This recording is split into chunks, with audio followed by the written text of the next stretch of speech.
இன்னைக்கு வீடியோல வந்து பாத்தீங்கன்னா நம்மளோட பிஎஃப் மணியை வந்து வித்ட்ரா பண்றதுல ஒரு சூப்பரான அப்டேட் ஒன்று கொண்டு வந்திருக்காங்க. அந்த அப்டேட் பத்தின இன்ஃபர்மேஷனை தான் இன்னைக்கு வீடியோல பார்க்க போறோம். அதுக்கு முன்னாடி நீங்க இது மாதிரியான பிஎஃப் அக்கௌண்ட் ரிலேட்டடான இன்ஃபர்மேஷனை தெரிஞ்சுக்க மறக்காம நம்மளோட சேனலுக்கு சப்ஸ்கிரைப் பண்ணிக்கோங்க.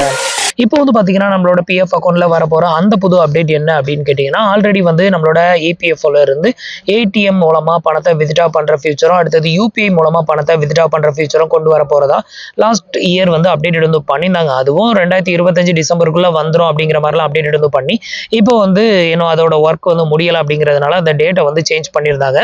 இப்போ வந்து பார்த்தீங்க அப்படின்னா யூபிஐ மூலமா பணத்தை வித்ட்ரா பண்றதுக்கான ஃபியூச்சர் வந்து பார்த்தீங்கன்னா வரப்போற ஏப்ரல் லாஸ்ட்டுக்குள்ள வந்து பார்த்தீங்கன்னா லான்ச் ஆக போறதா இப்போ வந்து ஒரு புது அப்டேட் வந்து கொடுத்துருக்காங்க. ஸோ இது மூலமா வந்து பார்த்தீங்கன்னா உங்களோட பிஎஃப் பணத்தை வந்து ஈஸியாகவே நீங்க வந்து வித்ட்ராவும் வந்து பண்ணிக்கலாம் அப்படிங்கிற மாதிரியும் சொல்லியிருக்காங்க. இதை பத்தின அப்டேட் இன்ஃபர்மேஷன் வெப்சைட்டோட லிங்க்கும் கீழே இருக்க டிஸ்கிரிப்ஷன்ல கொடுத்துருக்கேன். அதை போயிட்டு வேணா செக் பண்ணிக்கோங்க. ஸோ இப்போ வந்து என்ன சொல்லியிருக்காங்க அப்படின்னு கேட்டிங்கன்னா, வரப்போற ஏப்ரலில் வந்து பார்த்தீங்கன்னா யூபிஐ மூலமா பணத்தை வித்ட்ரா பண்ற ஃபியூச்சரை வந்து லான்ச் பண்ண போறதா சொல்லியிருக்காங்க. ஸோ இது வந்து எப்படி ஒர்க் ஆகும் அப்படின்னு கேட்டிங்கன்னா, நார்மலாக நம்ம கூகுள் பே, ஃபோன்பே, பேடிஎம் இது மாதிரியான அப்ளிகேஷன்ஸில் நம்மளோட பேங்க் அக்கௌண்ட்டை லிங்க் பண்ணுவோம். எக்ஸாம்பிளுக்கு நம்ம ஐஓபி பேங்க் யூஸ் பண்ணுறோம் அப்படின்னா அதில் போயிட்டு பேங்க் அக்கௌண்ட்டை ஆட் பண்ணுறதுக்கு நம்ம சர்ச் ஆப்ஷனில் போயிட்டு ஐஓபி பேங்க் அப்படின்னு சர்ச் பண்ணோம்னா அந்த இந்தியன் ஓவர்சீஸ் பேங்க் வரும். அதை செலக்ட் பண்ணதுமே டேரெக்டாக அந்த பேங்க் வந்து உள்ள லிங்க் ஆகும். அதுக்கான யூபிஐ பின் நம்பரை செட் பண்ணணும். ஸோ இதே ஃபியூச்சரை வந்து பார்த்தீங்கன்னா என்ன பண்ணுறாங்கன்னா, இபிஎஃப்ஐயும் ஒரு பேங்க் அக்கௌண்ட் மாதிரி அதில் வந்து கன்வெர்ட் பண்ணுவாங்க. ஸோ இந்த ஃபியூச்சர் வந்ததுக்கு அப்புறமா நீங்கள் உங்களோட கூகுள் பேல போயிட்டு நீங்கள் வந்து ஒரு நியூ பேங்க் அக்கௌண்ட் ஆட் பண்ணுற செக்ஷனில் போயிட்டு இபிஎஃப்ஓ அப்படின்னு சர்ச் பண்ணீங்கன்னா உங்களுக்கு அந்த இபிஎஃப்ஓட அந்த லோகோ வந்து வரும். ஸோ அதை வந்து கிளிக் பண்ணீங்க அப்படின்னா உங்ககிட்ட ஆல்ரெடி பிஎஃப் அக்கௌண்ட் இருந்ததுன்னா அது ஆட்டோமேட்டிக்காக உள்ள வந்து லிங்க் ஆயிரும். அதுக்கு வந்து எம்பி நம்பரை நீங்கள் செட் பண்ணால் போதும். அப்படி செட் பண்ணிட்டு உங்களுக்கு எவ்வளோ பேலன்ஸ் இருக்குது அப்படிங்கிறத யூபிஐலேயே உங்களால் பேங்க் அக்கௌண்ட் எப்படி செக் பண்ணுறீங்களோ அது மாதிரி பேலன்ஸை செக் பண்ணிக்க முடியும். ஸோ அதுக்கப்புறமா வந்து பார்த்தீங்கன்னா உங்களோட இபிஎஃப் அக்கௌண்ட்ல இருந்து நீங்கள் செல்ஃப் ட்ரான்ஸ்ஃபர் வந்து போட்டுக்கிடலாம்.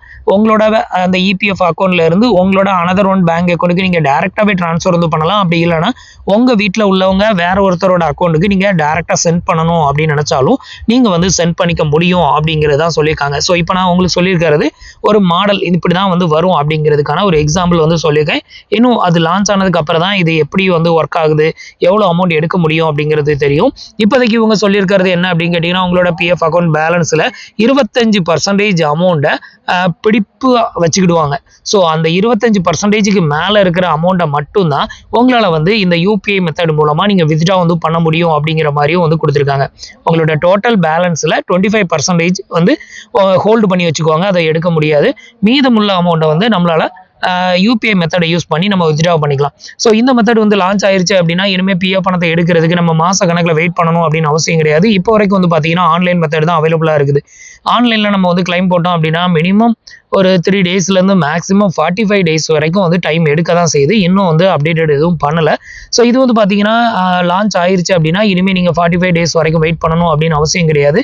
இமீடியட்டாகவே உங்கள் பேங்க் அக்கௌண்ட்டில் இருக்கக்கூடிய பேலன்ஸை எப்படி வித்ட்ரா பண்ணுறீங்களோ அதே மாதிரி இதையும் வந்து வித்ட்ரா வந்து பண்ணிக்கலாம் அப்படிங்கிற மாதிரி இந்த அப்டேட் வந்து கொடுத்துருக்காங்க. ஸோ இது வந்து பார்த்தீங்க அப்படின்னா கன்ஃபார்மாக வருமா அப்படிங்கிறது நம்ம ஏப்ரல் மாதம் பார்த்தா தான் தெரியும். இதுக்கு முன்னாடி 2025 டிசம்பரில் இதெல்லாம் லான்ச் ஆயிரும்னு சொல்லியிருந்தாங்க.